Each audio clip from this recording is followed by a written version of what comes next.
Sunrooms are becoming a popular alternative to screen porches, simply because they can be used year-round. With energy-efficient windows and insulation in the walls, you can heat and cool the room as needed. The first thing to keep in mind when planning your sunroom addition is whether or not you're going to open the walls and attach to an existing room, or if you're going to have a separate area that's accessed through a door. These are important considerations to think about because they affect how you're going to heat and cool the room, the type of flooring system you're going to put down, and the way that the wall paint and trim are going to connect to the interior room. After you've decided how you're going to attach the sunroom to the house, whether it be opening up a wall or through a door, the next most important consideration is how you're going to heat and cool the room. There are many different HVAC systems that can be used. If you're going to have an open floor plan and attach to either a dining room or a living room, it's often best to attach to your existing HVAC system. When deciding on how to heat and cool the room, first we need to take a look at the existing system to see if it can handle the extra load. If it is already operating at capacity, then the best choice is to install a mini split system, which is both efficient and inexpensive to operate. Now that you've decided how to attach the sunroom to the house and how you're going to heat and cool the room, the next important consideration is your flooring system. If you're going to remove a wall and have an open flooring area, the best thing to do is to keep the flooring consistent and install what is on the interior space.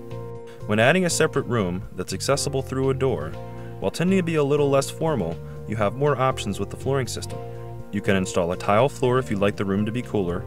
You can install a floating hardwood, tongue and groove hardwood, and finally, you can put down carpet if you'd like the room to have a more warm and cozy feel. Now we're going to talk about light. When adding a structure with a roof, you're going to affect the natural sunlight that enters your home. Adding a sunroom will drastically reduce the amount of light that enters your kitchen or your living room without planning properly.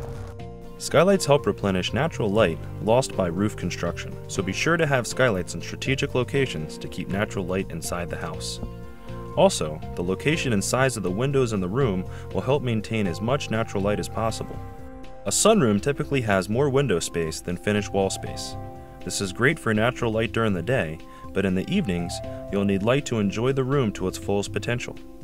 A ceiling fan with a light is a good start. Recessed lights are a wonderful option, especially if they're on a dimmer. Just make sure that the recessed lights are located beneath the ceiling fan to avoid the strobe effect. Wall sconces placed in strategic locations can add to the look and will help and create a warm feeling all around. We always recommend the lamp near a seating area to enjoy a good book during the evening. Think furniture and think about the future. When planning a sunroom, it's very important to consider what type of furniture you're going to put in the room and where you're going to put that furniture. Knowing where the sun is going to enter the room at different hours also helps.